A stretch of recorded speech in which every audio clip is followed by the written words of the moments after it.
एक रहस्यमय suspense thrill horror कहानी चमत्कारी अंत के साथ। अगर मैं आपसे कहूं कि एनेबेल सिर्फ एक गुड़िया नहीं थी, अगर असली खौफ उस शीशे के पीछे कैद नहीं था बल्कि उस इंसान की रूह में छुपा था जिसने उसे रिहा करने की हिम्मत की, ये सिर्फ एक कहानी नहीं है, ये एक ऐसी सच्चाई है जो सुनने वालों के रोंगटे खड़े कर देगी।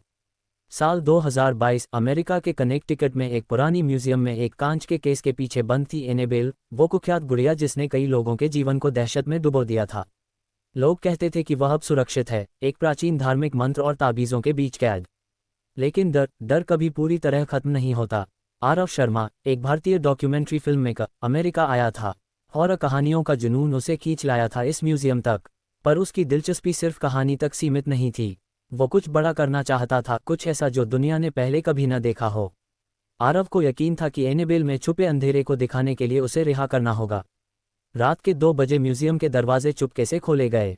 आरव और उसका दोस्त लियाम कैमरे, लाइट्स और कुछ बेसिक सुरक्षा उपकरण लेकर अंदर घुसे।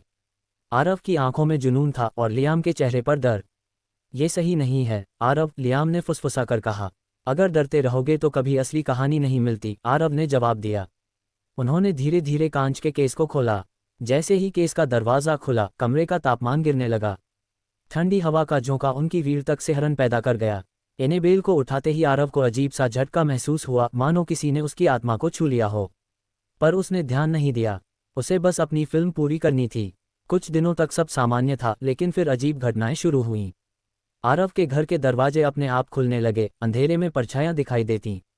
दीवारों पर खून जैसे निशान उभर आते और रात में एक बच्ची की हंसी गूंजती। लियाम अचानक बीमार पड़ गया, उसके शरीर पर खरोंच के निशान दिखने लगे। एक रात वो बुरी हालत में चिल्लाते हुए मर गया, उसकी आंखें खुली की खुली रह गईं, जैसे उसने मौत को अपनी आंखों के सामने देखा हो। आरव अब अकेला था, पर डर के आगे झुकना उसके स्वभाव में नहीं था। आरव ने मिस्ट्री सुलझाने के लिए एक पुराने तांत्रिक अघोरी बाबा रुद्रनाथ से संपर्क किया।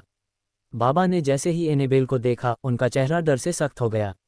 ये सिर्फ एक गुड़िया नहीं है, बाबा रुद्रनाथ बोले, ये एक आत्मा का पिंजरा है और तुमने इसे आज़ाद कर दिया है।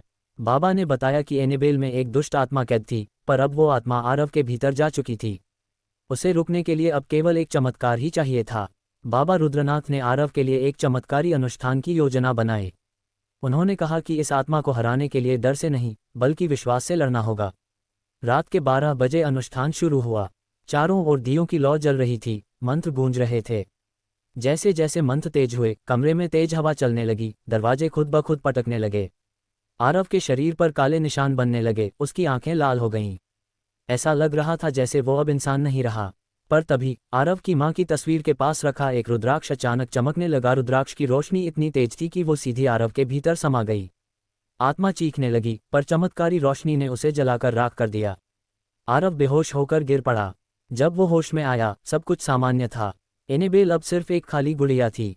आरव ने अपनी डॉक्यूमेंट्री पूरी की, लेकिन उसमें एक आखिरी सीन जोड़ा, कैमरे के सामने एनेबेल की एक झलक और फिर उसकी आंखों में एक हल्की सी चमक। क्या आत्मा सच में खत्म हो गई थी, या फिर वो अब तुम्हें देख रही है?